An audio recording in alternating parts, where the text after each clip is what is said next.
Bienvenido a este mensaje donde exploraremos 7 señales según la Biblia que pueden mostrar si en tu hogar existen energías negativas y lo más importante, cómo evitarlas.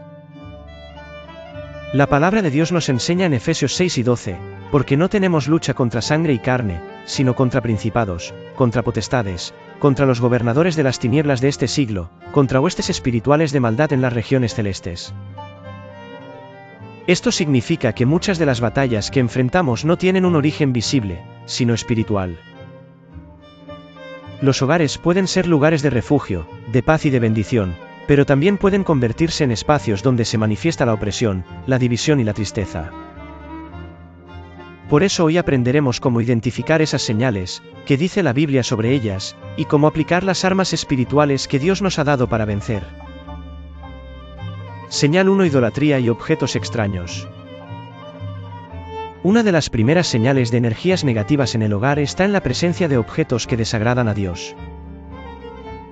Deuteronomio 7 y 26 lo declara con firmeza: y no meterás cosa abominable en tu casa, para que no seas anatema, semejante a ella, del todo la aborrecerás y la abominarás, porque es anatema. Esto incluye imágenes de culto pagano, talismanes, amuletos, cartas de adivinación, figuras vinculadas al ocultismo o a prácticas religiosas que no honran al Señor. Aunque parezcan adornos inofensivos, en el mundo espiritual tienen un peso. El apóstol Pablo escribió en 1 Corintios 10 y 20, antes digo que lo que los gentiles sacrifican, a los demonios lo sacrifican, y no a Dios, y no quiero que vosotros os hagáis partícipes con los demonios. La historia de Jacob nos ilustra esto. En Génesis 35, 2-4 Jacob dijo a su familia: quitad los dioses ajenos que hay entre vosotros, y limpiaos, y mudad vuestros vestidos. Y dieron a Jacob todos los dioses ajenos que había en poder de ellos, y los zarcillos que estaban en sus orejas, y Jacob los escondió debajo de una encina que estaba junto a Siquem. Jacob sabía que no podía edificar altar a Dios mientras en su casa hubiera ídolos. Hoy debemos hacer lo mismo, revisar qué objetos tenemos y preguntarnos si honran al Señor. Hechos 7 y 19 relata que muchos que practicaban la magia en Efeso, trajeron los libros y los quemaron delante de todos, y hecha la cuenta de su precio, hallaron que era 50.000 piezas de plata. No los vendieron ni los guardaron, los destruyeron porque comprendieron el peligro espiritual. Algunos ejemplos modernos pueden ser imágenes de falsos dioses, figuras de superstición, cartas de tarot, collares de santería o hasta música y películas que exaltan el mal. Todo eso abre puertas. El hogar que guarda objetos de este tipo se vuelve vulnerable a energías negativas. La solución es clara: limpia tu hogar de todo objeto ligado a idolatría o prácticas ocultas y conságralo al Señor. Josué 12 y 15 nos da la declaración más poderosa: yo y mi casa serviremos a Jehová. Señal 2: conflictos constantes. Otra señal de energías negativas son los conflictos continuos en la familia. Proverbios 17, 1 dice: mejor es un bocado seco, y en paz, que casa de contiendas llena de provisiones. De nada sirve tener abundancia material si falta la paz en el hogar. Jesús enseñó en Mateo 12 y 25, todo reino dividido contra sí mismo es asolado, y toda ciudad o casa dividida contra sí misma no permanecerá. La división es arma del enemigo, porque sabe que una familia unida en Cristo tiene poder. Un ejemplo lo vemos en Génesis 4, cuando Caín se enojó contra su hermano Abel. El Señor le dijo en el verso 7, el pecado está a la puerta, con todo esto, a ti será su deseo, y tú te enseñarás de él. Pero Caín no dominó su enojo y terminó asesinando a su hermano. La división abre puerta a la destrucción. En la vida cotidiana esto se refleja en discusiones constantes, palabras hirientes, resentimientos y falta de perdón. Efesios 4, 26-27 nos advierte: airaos, pero no pequéis, no se ponga el sol sobre vuestro enojo, ni deis lugar al diablo. Cada enojo no resuelto abre una puerta espiritual. La solución está en buscar la paz que viene de Dios. Filipenses 4, 7 promete: y la paz de Dios, que sobrepasa todo entendimiento, guardará vuestros corazones y vuestros pensamientos en Cristo Jesús. Y Jesús dijo en Mateo 5, 9, Bienaventurados los pacificadores, porque ellos serán llamados hijos de Dios. Orar juntos, bendecir el hogar y practicar el perdón cierra las puertas al enemigo. Recordemos Romanos 12 y 21, no seas vencido de lo malo, sino vence con el bien el mal. Señal 3 Sueños perturbadores. La tercera señal que puede mostrar la presencia de energías negativas en el hogar son los sueños perturbadores o pesadillas constantes. La Biblia menciona cómo en la noche pueden manifestarse visiones que producen temor. Job 4, 13-14 lo describe así, en pensamientos de visiones nocturnas, cuando el sueño cae sobre los hombres, me sobrevino un espanto y un temblor, que estremeció todos mis huesos. Si en tu casa todos sufren insomnio, sueños inquietantes o una sensación de miedo al dormir, no es casualidad. El enemigo busca robar la paz y sembrar temor. Sin embargo, la palabra dice en 2 Timoteo 1, 7, porque no nos ha dado Dios espíritu de cobardía, sino de poder, de amor y de dominio propio. El sueño es un regalo de Dios, y está diseñado para renovar nuestras fuerzas. Salmos 4, 8 declara, en paz me acostaré, y asimismo dormiré, porque solo tú, Jehová, me haces vivir confiado. Y Salmos 127, 2 añade, pues que a su amado dará Dios el sueño. Entonces, si la paz del descanso desaparece, puede haber una influencia espiritual negativa.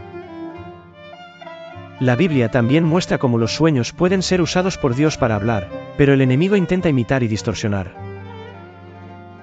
En Jeremías 11 y 32 el Señor advierte, he aquí yo estoy contra los que profetizan sueños mentirosos, dice Jehová, y los cuentan, y hacen errar a mi pueblo con sus mentiras y con sus lisonjas. La solución está en cubrir el hogar con oración antes de dormir. Lee un salmo en voz alta, como el Salmo 91, que en el verso 5 declara, no temerás el terror nocturno, ni saeta que vuele de día. Bendice cada habitación y pide que el Espíritu Santo llene el ambiente de paz. También es importante discernir qué contenido estamos consumiendo durante el día. Películas de terror, música violenta o conversaciones negativas afectan el ambiente y la mente. Un hogar donde se ha perdido el amor por Dios se vuelve vulnerable a energías negativas, porque el enemigo aprovecha la frialdad espiritual para sembrar división, temor y desánimo. El apóstol Pablo animó a Timoteo en 2 Timoteo 1, 6, por lo cual te aconsejo que avives el fuego del don de Dios que está en ti por la imposición de mis manos. Ese consejo también es para nosotros y para nuestras familias. La manera de avivar el fuego en el hogar es intencional, poner música de adoración, leer la Biblia juntos, compartir testimonios y orar en unidad. Hechos 2 y 46 describe la práctica de la iglesia primitiva, y perseverando unánimes cada día en el templo, y partiendo el pan en las casas, comían juntos con alegría y sencillez de corazón. Cuando la familia vuelve a priorizar a Dios, la atmósfera espiritual cambia.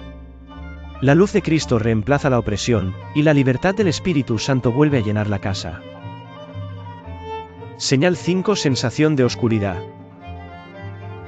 La quinta señal de energías negativas en el hogar es la sensación constante de oscuridad, pesadez o tristeza sin razón aparente. No se trata solo de la ausencia de luz física, sino de un ambiente espiritual cargado. Isaías 9, 2 lo expresa así, el pueblo que andaba en tinieblas vio gran luz, los que moraban en tierra de sombra de muerte, luz resplandeció sobre ellos. Cuando la atmósfera de una casa está llena de pesadez, se siente opresión en el aire, y en lugar de gozo hay angustia, es señal de que fuerzas espirituales de oscuridad están influyendo. Muchas veces esto está relacionado con lo que dejamos entrar en nuestro hogar, programas cargados de violencia, música con mensajes destructivos, conversaciones llenas de queja o incluso personas que constantemente traen palabras negativas. Jesús advirtió en Mateo 6, 22-23, la lámpara del cuerpo es el ojo, así que, si tu ojo es bueno, todo tu cuerpo estará lleno de luz, pero si tu ojo es maligno, todo tu cuerpo estará en tinieblas. Así que, si la luz que en ti hay es tinieblas, ¿cuántas no serán las mismas tinieblas? Lo que permitimos ver y escuchar afecta directamente la atmósfera de nuestra vida y de nuestro hogar. Un ejemplo bíblico lo encontramos en la historia del rey Saúl. En 1 Samuel 4:14 se dice, el espíritu de Jehová se apartó de Saúl, y le atormentaba un espíritu malo de parte de Jehová. Saúl vivía en tormento, con angustia y oscuridad interna. Pero cuando David tocaba el arpa y adoraba a Dios, el ambiente cambiaba. El verso 23 dice, y cuando el espíritu malo de parte de Dios venía sobre Saúl, David tomaba el arpa y tocaba con su mano, y Saúl tenía alivio y estaba mejor, y el espíritu malo se apartaba de él. Esto nos enseña que la adoración tiene poder para disipar la oscuridad. La solución es invitar la presencia de Dios al hogar. Jesús dijo en Juan 8:12, yo soy la luz del mundo, el que me sigue, no andará en tinieblas, sino que tendrá la luz de la vida. Una casa donde Cristo es exaltado se llena de luz y la oscuridad no puede permanecer. También debemos cuidar lo que pronunciamos en el hogar. Proverbios 6:21 dice, la muerte y la vida están en poder de la lengua, y el que la ama comerá de sus frutos. Palabras de queja y maldición llenan de oscuridad, pero palabras de fe y bendición llenan de luz. Si percibes esta señal en tu casa, comienza a declarar en voz alta pasajes de la Biblia, pon alabanzas, ora con fe y pide al Espíritu Santo que llene cada rincón. Donde entra la luz de Cristo, la oscuridad se disipa por completo. Señal 6: enfermedades repetitivas. La sexta señal son enfermedades que se repiten una y otra vez en el hogar sin una explicación clara. La Biblia enseña que no toda enfermedad tiene un origen físico, algunas tienen raíz espiritual. En Lucas 13:11-13 leemos, y había allí una mujer que desde hacía 18 años tenía espíritu de enfermedad, y andaba encorvada, y en ninguna manera se podía enderezar. Cuando Jesús la vio, la llamó y le dijo, mujer, eres libre de tu enfermedad. Y puso las manos sobre ella, y ella se enderezó luego, y glorificaba a Dios. Este pasaje nos muestra que había un espíritu detrás de la enfermedad de esta mujer, y Jesús la liberó con poder. No significa que toda enfermedad tenga causa espiritual, pues vivimos en cuerpos frágiles y sujetos a debilidad. Pero cuando una familia enfrenta dolencias constantes, repetitivas y sin diagnóstico médico claro, puede ser una señal de opresión. El libro de Job también muestra cómo el enemigo busca atacar la salud. Job 2:7 relata, entonces salió Satanás de la presencia de Jehová, e hirió a Job con una sarna maligna desde la planta del pie hasta la coronilla de la cabeza. Satanás intentó destruir la fe de Job atacando su salud. Sin embargo, la palabra de Dios promete sanidad. Isaías 53:5 proclama, mas el herido fue por nuestras rebeliones, molido por nuestros pecados, el castigo de nuestra paz fue sobre él, y por su llaga fuimos nosotros curados. Y en 1 Pedro 2:24 se confirma, quien llevó él mismo nuestros pecados en su cuerpo sobre el madero, para que nosotros, estando muertos a los pecados, vivamos a la justicia, y por cuya herida fuisteis sanados. La instrucción bíblica frente a la enfermedad también incluye la oración y la unción con aceite. Santiago 5:14-15 dice, ¿está alguno enfermo entre vosotros? Llame a los ancianos de la iglesia, y oren por él, ungiéndole con aceite en el nombre del Señor. Y la oración de fe salvará al enfermo, y el Señor lo levantará, y si hubiere cometido pecados, le serán perdonados. La solución para esta señal es orar en familia, clamar a Dios por sanidad y cubrir cada vida con la sangre de Cristo. También es importante cerrar puertas que el enemigo pueda estar usando, prácticas ocultas, rencores, pecados no confesados. Proverbios 5:22 nos recuerda, el corazón alegre constituye buen remedio, mas el espíritu triste seca los huesos. La sanidad comienza en el espíritu y se refleja en el cuerpo.